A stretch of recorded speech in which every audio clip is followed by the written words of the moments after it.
कल हमने क्या देखा था, लिवर रोड के बारे में। लिवर रोड का एग्जांपल क्या था, बताना चाहेगा? मार्केंसिया। उसमें क्या था, ए सेक्सुअल में क्या था और सेक्सुअल में क्या था?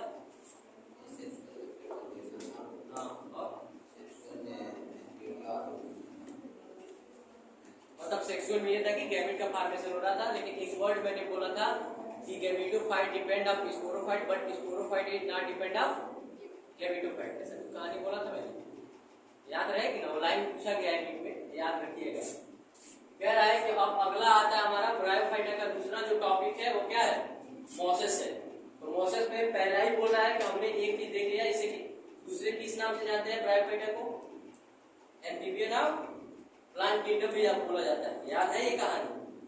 भूल मत जाना, रिवीजन करते रहिएगा। कह रहा है कि जो मोसेस होता है, मोसेस में ये देखना है कि एक तो हमने देख लिया है मार्केंसिया वाला। मार्केंसिया वाला क्या नियम था? मार्केंसिया के बारे में कुछ बताओगे हमको? हाँ, मार्केंसिया लिवर का ही तो एग्जांपल है। रिवीजन किए हो? नहीं, कुछ आप उसी से बता रहे थे, आर्डर में नहीं बता पाएंगे। जैसे मैप जैसे सॉइल, वाइट सॉइल इसमें पाया जाता है। चलो ठीक है, रिवीजन नहीं करने का नतीजा ये होता है। रिवीजन किए रहोगे तो बोलोगे। पहला तो यही था कि पाए कहाँ जाते हैं, हैबिटाट इनका क्या है? तो हैबिटाट क्या था लिवर रोड का? मॉइस्ट सॉइल का तो वही था। रूट में भी पाए जाते थे, पेड़ के ऊपर भी पाए जाते थे, पानी में भी पाए जाते थे। पानी को मतलब किनारे पर पाए जाते थे, उसको क्या बोलते थे? मीनिंग याद है किसी को? जो नदी का किनारा एक मीनिंग यूज किया गया है, याद तो है। कह रहा है कि the predominant stage of the life cycle of the Moses in the gametophyte. मतलब कह रहा है कि ये क्या होता है, प्रीडोमिनेंट होता है। डोमिनेंट का मतलब देखो क्या है, यहाँ पे क्या है, स्पोरोफाइट है, और यहाँ पे क्या है, गैमेटोफाइट है। मतलब कह रहा है कि ये जो इसका स्टेज होता है, जो प्रीडोमिनेंट होता है, वो कह रहा है कि लाइफ साइकिल मोसेस में क्या होता है, गैमेटोफाइट होता है। मतलब सबसे पहले जो डोमिनेंट होता है कौन आता है? गैमेटोफाइट। फिर कौन आता है? स्पोरोफाइट। फिर कह रहा है कि it consist of two stage, मतलब इसको दो स्टेज में बांटा गया है। पहला स्टेज को हम क्या बोलते हैं, प्रोटोनिमा स्टेज। दूसरे स्टेज को क्या बोल रहे हैं, लिपी स्टेज। अब यहाँ भी देखो, पहले को क्या बोल रहे हैं, प्रोटोनिमा स्टेज, दूसरे को क्या बोल रहे हैं, लिपी स्टेज। क्योंकि लिप लाइक स्ट्रक्चर यही तो दिख रहा है, इसको ऊपर कहीं दिख रहा है। तो ये जो ऊपर वाला पार्ट है जिसको हम स्पोरोफाइट बोलते हैं, उसी को यहाँ पे क्या बोला, प्रोटोनिमा स्टेज बोला गया। लेकिन जो लिपी स्टेज बोल रहा है, दूसरा पार्ट है, उसको यहाँ पे क्या बोला गया, गैमेटोफाइट की स्टेज में दिख रहा है ना। मैं कल भी बता चुका हूँ कि स्पोरोफाइट जो होता है वो डिप्लॉयड होता है, और गैमेटोफाइट जो होता है वो हैप्लॉयड होता है। लेकिन स्पोर क्या होते हैं, हैप्लॉयड होते हैं। कहानी याद है? स्पोरोफाइट डिप्लॉयड होता है, लेकिन वही मीनिंग स्पोर की जाए तो क्या होगा, हैप्लॉयड होगा। अब देखो क्या बोल रहा है, कह रहा है कि उसके बाद से जो प्रोटोन स्टेज होता है, आखिर वो होता क्या है? तो मैंने वहां से बताया, इसीलिए मैं फिगर बनाया हूँ ताकि इजी समझा पाऊँ कि चीजें हैं क्या। ये नीचे लिप लाइक स्ट्रक्चर दिख रहा है, मतलब एक पौधा लिया गया है जो किसका एग्जांपल है, मोसेस का। तो इस पौधे में यही बताया जा रहा है कि एक पौधे को दो भाग में बांटा गया है। जो एक भाग है जो लिफी स्ट्रक्चर शो कर रहा है, एक भाग है जिसमें लीफ नहीं है। तो जिसमें लीफ नहीं है उसमें क्या प्रोटोनिमा स्टेज बोला है, जिसमें लीफ है उसे लिफी स्टेज बोले। अब कह रहा है कि जो प्रोटोनिमा स्टेज होता है, the first stage develop directly from the spore. मतलब कह रहा है कि जो प्रोटोनिमा पार्ट होगा, हम यहाँ देख ही रहे हैं स्पोरोफाइट होता है, तो स्पोरोफाइट से क्या बनते होंगे, स्पोरी तो बनते होंगे। तो कह रहा है कि पहले देखो मीनिंग क्या यूज किया है, कह रहा है directly form of spore. Spore यहाँ लिखा गया है, यहाँ पे क्या लिखा गया है, अगर इतना रोक दो तो क्या लिखा गया है, स्पोरी लिखा गया है। तो कह रहा है कि जो प्रोटोनिमा स्टेज होता है वो फर्स्ट स्टेज होता है। फिर कह रहा है कि फर्स्ट स्टेज होता है, लेकिन डेवलप होता है डायरेक्टली किससे, स्पोर से। मतलब स्पोरोफाइट का डेवलपमेंट किससे हुआ है, स्पोर से। अरे स्पोर ही तो बनाए होंगे, करेंगे क्या है। ये कह रहा है कि it is the creeping and green branches and. देखो अब क्या होता है, क्रेपिंग मीनिंग बोला गया है, इसका मतलब कुछ होता नहीं। एक स्पोर होगा, मान लो ये स्पोर है, अब स्पोर क्या करेगा, जर्मिनेट करेगा। अरे स्पोर जर्मिनेट ही तो करेगा। तो ये जर्मिनेट करने, ये मान लो अगर कोई स्पोर ऐसे जर्मिनेट कर रहा है, इसी को क्या मीनिंग बोला जाता है, क्रेपिंग बोला जाता है। मीनिंग भूलेगा नहीं ना, क्रेपिंग मतलब स्पोर का जर्मिनेशन। तो कह रहा है कि इट इज द क्रेपिंग, मतलब क्या करेगा, स्पोर जो होगा वो वो क्या करेगा, जर्मिनेट करेगा और किस कलर में होगा, ग्रीन होगा, और आगे चल के क्या करेगा, ब्रांच बनाएगा, फिर फ्रेगमेंटेशन स्टेज, फिर क्या करेगा, अपने आप को फ्रेगमेंटेशन कर जाएगा, मतलब ये बंट जाएगा अलग अलग पार्ट में। यही तो होता है। एक नॉर्मली अगर मैं ह्यूमन रिप्रोडक्शन को सबको आता हूँ तो नॉर्मली लाइफ में आपने देखा होगा कि एक छोटा बेबी कैसा होता है, पता ही नहीं चलता है, सरसों के दाने की तरह, मतलब मस्टर्ड सीड की तरह होता है। लेकिन वह धीरे धीरे जब बढ़ता जाता है, जब उसमें ग्रोथ होता जाता है, तो उसके सारे बॉडी पार्ट में क्या होते हैं, अलग अलग होने लगते हैं ना। तो सेम कहानी यहाँ तो है। यहाँ पे भी कोई भी सीड जब एक जर्मिनेट होता है तो पहले तो छोटा ही दिखता है, कुछ पता ही नहीं चलता, ग्रीन कलर का ही दिखेगा। अरे जब निकलता है अंकुर जिसे बोलते हो, ग्रीन कलर का तो दिखता है। अब वो ग्रीन कलर के दिखने के बाद जब आगे और थोड़ा सा बढ़ जाता है तो उसमें क्या होते हैं, ब्रांचेज आने शुरू हो जाते हैं। फिर कह रहा है कि ब्रांचेज अगर शुरू हो जाते हैं तो फिर क्या होता है, फ्रीक्वेंटली, मतलब अचानक से धीरे धीरे, मतलब ये नहीं कि जब तुरंत ही सब काम होगा, मतलब धीरे धीरे ही सब काम होंगे। फिर कह रहा है क्या करेगा, फिलामेंटस स्टेज में हो जाएगा, मतलब धीरे धीरे सब क्या हो जाएंगे, बंट जाएंगे अलग अलग काम से। मतलब बोल रहा है कि जो प्रोटोनिमा स्टेज होता है वो किससे जर्मिनेट होता है, तो स्पोर से जर्मिनेट होता है। और उसमें होता क्या है, तो स्पोर का क्रीपिंग होता है, और क्रीपिंग होने के साथ साथ कैसा दिखाई देता है, ग्रीन, और क्या होता है वो ब्रांचेज हो जाता है। फिर और क्या होता है, फ्रेगमेंटेशन, मतलब अलग अलग डिवाइड हो जाता है। इतनी कहानी याद रहेगी। ये केवल इतना स्टेज किसका है, प्रोटोनिमा स्टेज का है। अब देखेंगे कि लिपी स्टेज क्या होता है। वहां पे हम देख रहे हैं प्रोटोनिमा स्टेज क्या है और लिपी स्टेज क्या है, लेकिन फिर भी इसको क्या बोलेंगे, ये चीजें एक बार रिकॉल कर लेंगे। फिर कह रहा है कि लिपी स्टेज क्या होता है, तो लिपी स्टेज कह रहा है कि सेकेंड स्टेज होता है। हम पहले ये नोटिस करना, इसको पहला स्टेज बोला है और इसको सेकेंड स्टेज बोला है, मतलब ऊपर वालों को पहला, नीचे वाले को दूसरा। तो वही बात बोल रहा है कि जो लिपी स्टेज होता है वो क्या है, सेकेंड स्टेज है, और डेवलप फ्रॉम किससे होता है, सेकेंडरी प्रोटोनिमा लेटरल बर्ड से होता है। लेटरल बर्ड कहाँ पाए जाते हैं, साइड में ही पाए जाते हैं। मतलब कह रहा है कि जो सेकेंडरी प्रोटोनिमा होता है वो डेवलप होता है किससे, लेटरल बर्ड से। मतलब कोई यहाँ से लेटरल बर्ड निकलते होंगे जो लिपी स्ट्रक्चर फॉर्म करते होंगे। पहले तो एक निकल के चला गया ऊपर, जब स्पोर जर्मिनेट कर रहा था तो ऊपर वाला पार्ट निकल गया, लेकिन उसी में लेटरल बर्ड निकल है। अरे सेकेंडरी और प्राइमरी ग्रोथ हमने पढ़ा था ना प्लांट में, सीड तो एक ही रहता था। जब वो जर्मिनेट होता था तभी तो हम देखते थे कि ये प्राइमरी ग्रोथ है, सेकेंडरी ग्रोथ है। प्राइमरी ग्रोथ वो जो की लंबाई, और बताओ सेकेंडरी ग्रोथ किसे बोलते हैं,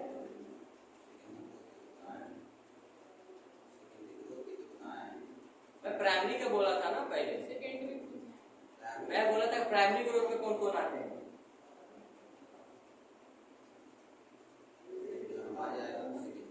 रूट लेंथ का बढ़ना और शूट लेंथ का बढ़ना। रूट और शूट वाला पढ़े थे ना हम लोग, ये दोनों प्राइमरी ग्रोथ में आते हैं, जहां पे मेरिस्टेमेटिक टिश्यू हाईली एक्टिव होते हैं। लेकिन लेटरल होते हैं कि कुछ लोग जो छूट जाते हैं, जैसे मैंने मेला वाला कहानी सुनाया था कि कुछ लोग छूट जाते हैं तो कहाँ भागते हैं, साइड की तरफ निकलते हैं ना। अरे जैसे आपके साथ 10 लोग गए हो और 8 लोग मेले में आगे निकल जाए, 2 लोग पीछे रह जाते हैं, तो मेले में घूमने थोड़ी स्टार्ट करते हैं, वो कहीं ना कहीं साइड निकलना स्टार्ट करते हैं, भैया हम साइड आ जाए ताकि फिर हम पूछे कहाँ है फोन करके, या जैसे भी उसे कांटेक्ट कर पाए। तो क्या होता है, जो लेटरल होता है, जो छूटे हुए क्या होता है मेरिस्टेमेटिक टिश्यू होते हैं, वो सेकेंडरी ग्रोथ का फॉर्मेशन करते हैं। तो इसलिए कहता है कि आप लोग बोलते हैं, नॉर्मली मजाक करते हैं आपसे, प्राइमरी ग्रोथ हो तो ठीक है लेकिन सेकेंडरी ग्रोथ नहीं होनी चाहिए। और रिप्रोडक्शन में भी प्राइमरी ग्रोथ होता है, सेकेंडरी ग्रोथ होता है। कहानी को याद हो, वो चीजें वहां पढ़ेंगे। अभी बस यहाँ पढ़ो कि यहाँ क्या होता है, एक स्पोर है, स्पोर क्या कर रहा होगा, क्रीपिंग कर रहा होगा, ग्रीन कलर का निकल रहा होगा तो ऊपर निकल के जा रहा होगा, लेकिन उसी में एक लेटरल बर्ड आ रहा होगा, मतलब यहीं पे कहीं साइड में एक लेटरल बर्ड निकल होगा जो कि क्या बना रहा होगा, लिपी स्ट्रक्चर बना रहा होगा, मतलब ये लिप जैसा स्ट्रक्चर को क्रिएट कर रहा होगा। ये कह रहा है कि consist of the upright and cylinder axis bearing the spiral arrange to the lip. अब कह रहा है कि ये जो निकल रहा है ये सिलेंडर लाइक होता है, मतलब ये जो पत्तियां दिख रही हैं वो पत्तियों की जैसी नहीं होती हैं, बस उसे बोला जाता है कि लीफ टाइप स्ट्रक्चर है। एक चीज बताओ, क्या इसमें ट्रू लीफ और स्टेम पाया जाता है या नहीं पाया जाता है? हाँ, ट्रू रूट लीफ पाया जाता है, सॉरी नहीं पाया जाता है, पूरा पैट नहीं पाया जाता है, एक पैट नहीं पाया जाता है। वही तो मैं बोल रहा हूँ, बता भले ही रहा है कि लीफी स्ट्रक्चर है, लेकिन लीफ के जैसा ही स्ट्रक्चर है, लेकिन है नहीं, बस दिखने में वैसा दिखता है, लगता है कि ये लीफ है लेकिन लीफ नहीं है। यही कह रहा है कि ये जो होता है ये सिलेंडर लाइक जैसा लीफ दिखाई देता है और ये cylinder axis is the vertical. There are attached to the soil through the multicellular and branches rhizoid in the stem bearing on the sex organ. मतलब कह रहा है कि ये जो नीचे वाला पार्ट आप देख रहे हैं, जो रूट जैसा स्ट्रक्चर दिखाई दे रहा है, लग रहा है कि हाँ सॉइल से ही जुड़ा हुआ ना, रूट जैसा स्ट्रक्चर कहां से होगा, कहीं ना कहीं से तो इसका अटैचमेंट होगा, जुड़ा हुआ होगा। तो कह रहा है ये जो जुड़ा हुआ पार्ट होता है इसका, उसे हम क्या बोलते हैं, राइजॉइड बोलते हैं। फिर कह रहा है कि this stage bearing the sex organ, मतलब कह रहा है कि यही एक ऐसा स्टेज होता है जहाँ पे सेक्स ऑर्गन देखने के लिए मिलते हैं। मतलब स्पोरोफाइट में सेक्स ऑर्गन देखने के लिए नहीं मिलते हैं, लेकिन गेमेटोफाइट में सेक्स ऑर्गन देखने के लिए मिल जाते हैं।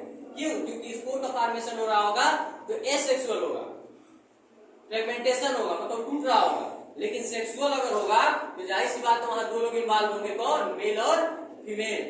तो मेल और फीमेल जब इन्वॉल्व होंगे तभी तो सेक्स ऑर्गन दिखाई देंगे, तभी तो गैमेट बनेगा। सिंपल दिमाग में रखना, जहां गैमेट का नाम आए वहां पेरेंट इन्वॉल्व होंगे, जहां स्पोर का नाम आए वहां पेरेंट इन्वॉल्व नहीं होंगे, एक बॉडी से कई बन रहे होंगे।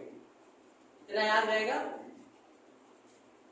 अब कह रहा है कि ये क्या होता है, सॉइल से अटैच होता है। कौन सा, ये जो रॉयजाइड है कहीं ना कहीं सॉइल से जुड़ा हुआ होगा। फिर कह रहा है ये कैसा होता है, सिंगल सेल का नहीं होता है, मल्टी सेलुलर होता है। और कह रहा है ये कैसा दिखता है, ब्रांचेज है ना, मतलब ये जो धीरे धीरे धागे टाइप के दिखे हुए क्या है, ब्रांचेज है ना। तो कह रहा है जो राइजॉइड होता है कैसा होता है, ब्रांचेड होता है। और इसी स्टेज पे हमें क्या देखने को मिलता है, सेक्स ऑर्गन देखने को मिलता है। क्योंकि इसी पे तो है गैमेटोफाइट।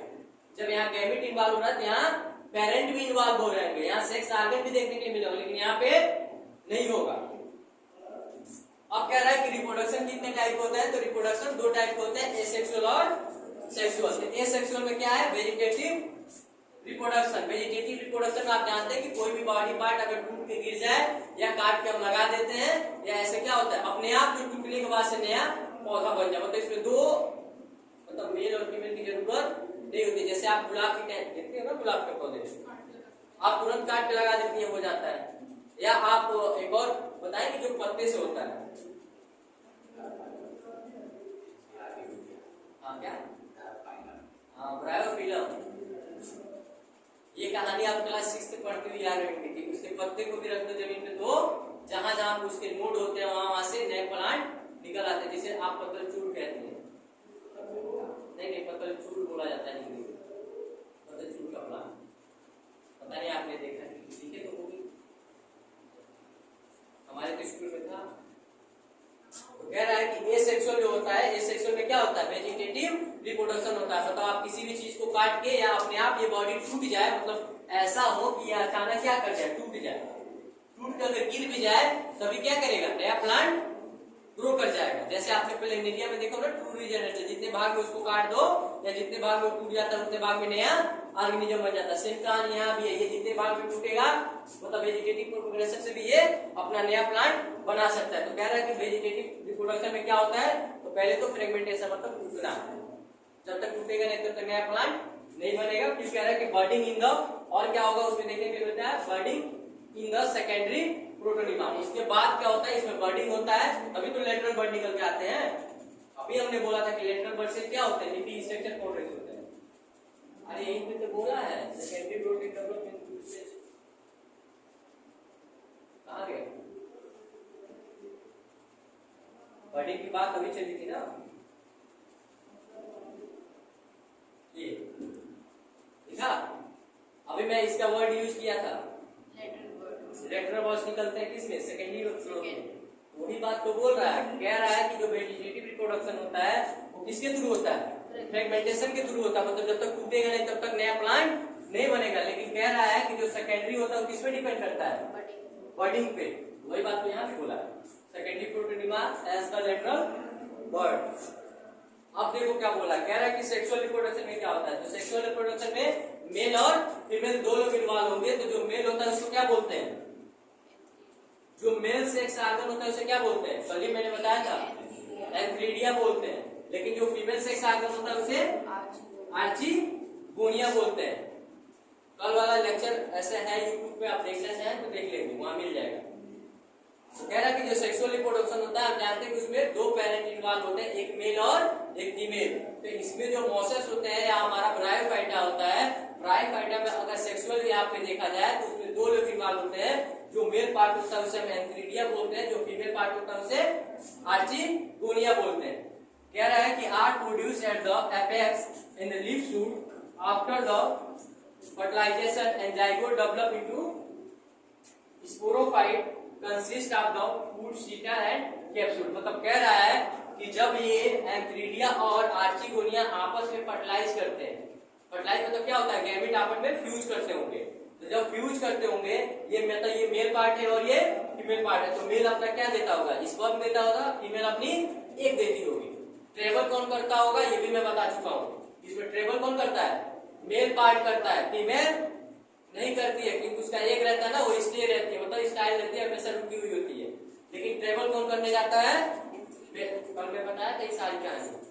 फिर कह रहा है कि जब ये फ्यूज हो जाते हैं अपेक्स पर, तो क्या सबसे बात है ये निकले कहाँ होते हैं। एक चीज यहाँ बोल रहा है कि अपेक्स आफ्टर लीफ शूट, मतलब कह रहा है कि कहाँ ये पाए जाते हैं, मेल और फीमेल पार्ट जो होते हैं वो पाए कहाँ जाते हैं। एक मैंने नॉर्मली फिगर बनाया था, लेकिन थोड़ा सा हिंट कर दे रहा हूँ।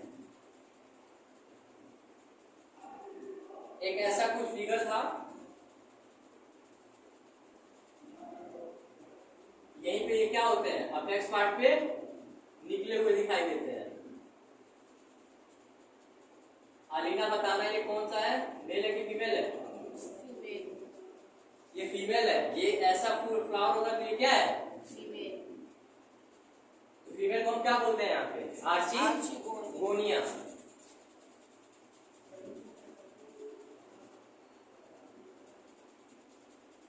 अगर यही मेल पार्ट होता तो कैसा होता, मतलब ये अलग फ्लावर होगा, दोनों अलग अलग फ्लावर होता है, लेकिन मैं एक ही पे दिखा रहा हूँ मेल और फीमेल। अगर यही मेल होता तो कैसा दिखता,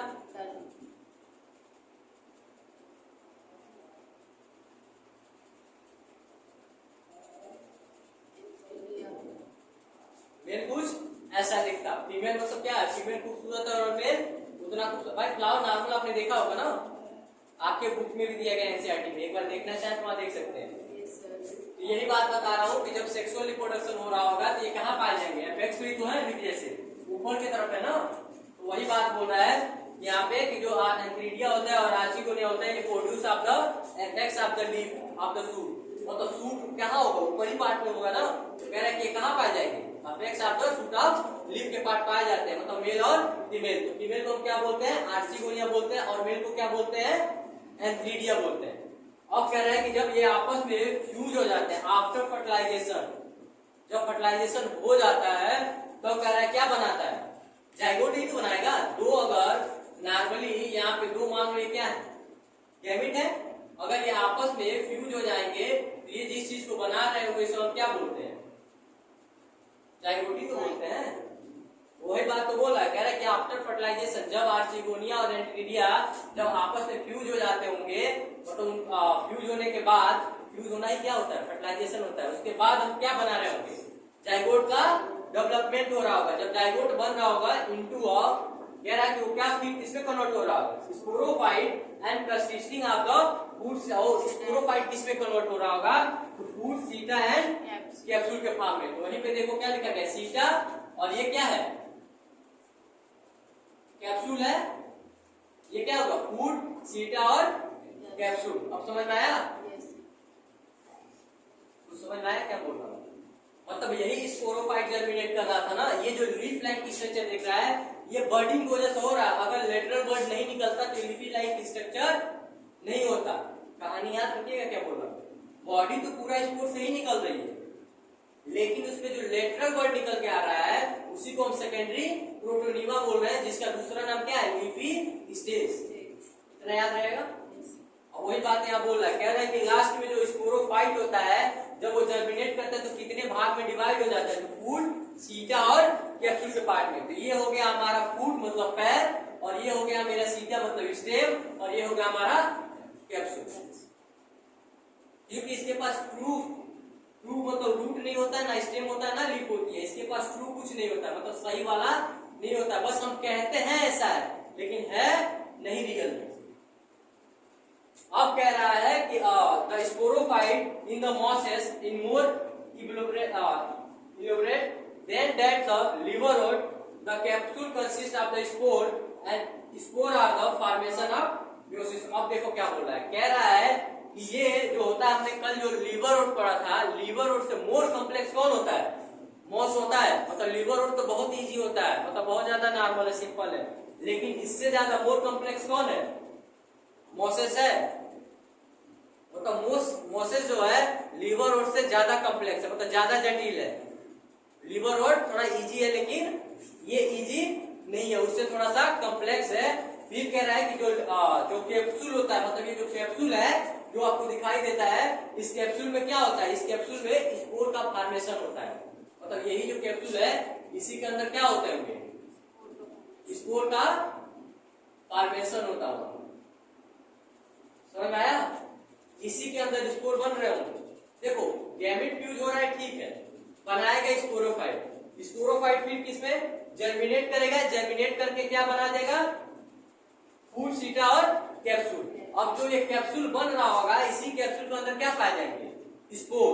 अब कह रहा है वही बात कि यहाँ पे क्या होता है, कैप्सूल कंसिस्ट ऑफ स्पोर। फिर कह रहा है कि spore are the form after the meiosis. कह रहा है कि स्पोर बन तो रहे होंगे, लेकिन किसके कारण, मियोसिस के कारण। तो अब मान लो ये स्पोरोफाइट जर्मिनेट किया था, अब मानो कि अगर हम 2n को अगर मियोसिस कराते हैं तो क्या बनेगा, n बनेगा ना, हाफ हो जाएगा, आधा हो जाएगा। ये क्या था, ये था स्पोरोफाइट।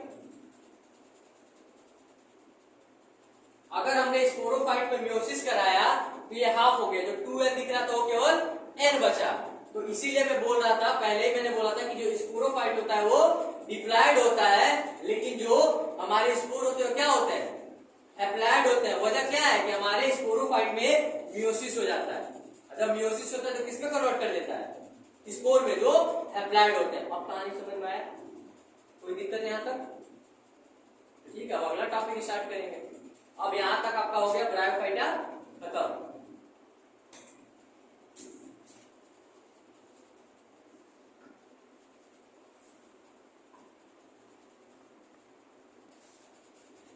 कह रहा है कि अब जो होता है हमारा ट्रेडोफाइट, ये ब्रायोफाइट का मामला खत्म। अब ट्रेडोफाइट है, तो ट्रेडोफाइट का अभी 3-4 लाइन यहाँ देख लीजिए, क्योंकि अभी लाइफ साइकिल पढ़ना है।